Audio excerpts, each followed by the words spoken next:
Hi guys, quick video lang para kung paano natin i-update yung ating Arclem omada kit. So una sa lahat, meron tayong Google Drive para sa ating sa updater. So ito 'yon, Arclem voucher system, tapos download nyo lang, tapos extract, and then open nyo yung Arclem voucher system. So yan.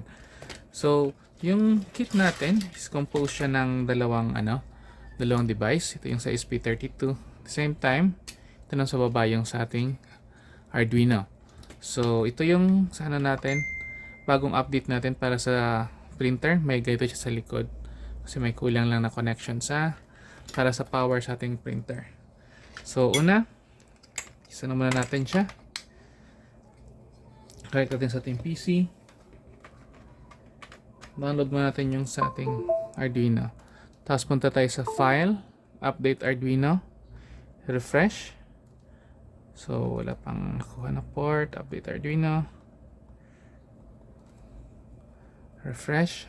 Close muna natin kung hindi lumabas.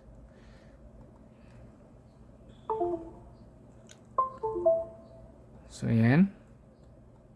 Yan, lumabas na as COM6. Tapos click lang natin yung flash. So wag nyo lang yung pindutin yung erase init. Flash lang. Pag flash, magpa-flashing na yun siya. So yung update na to is para sa printer capability.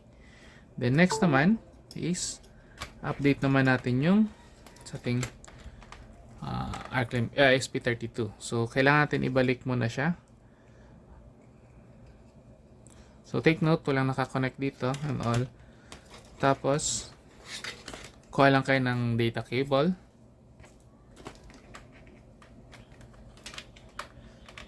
Tapos so yan, connected na yung ating ESP32. Tapos next ating gawin is that file, update Arclem omada, refresh natin. So COM5, tapos press natin yung ito IO2, tapos EN. Yan. Then flash natin, tapos flash. So hold lang natin to, IO0.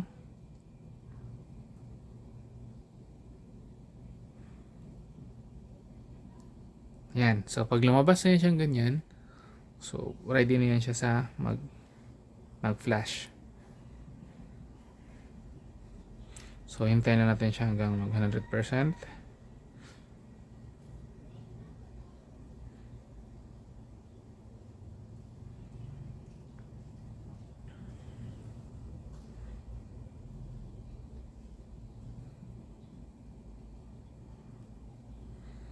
So yan.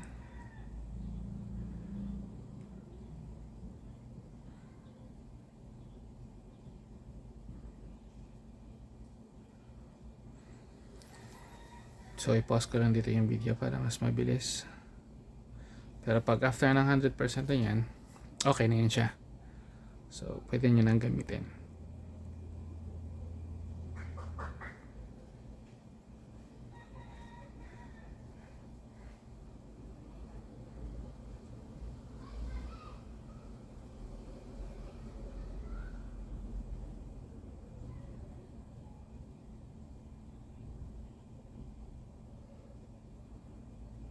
So, yan.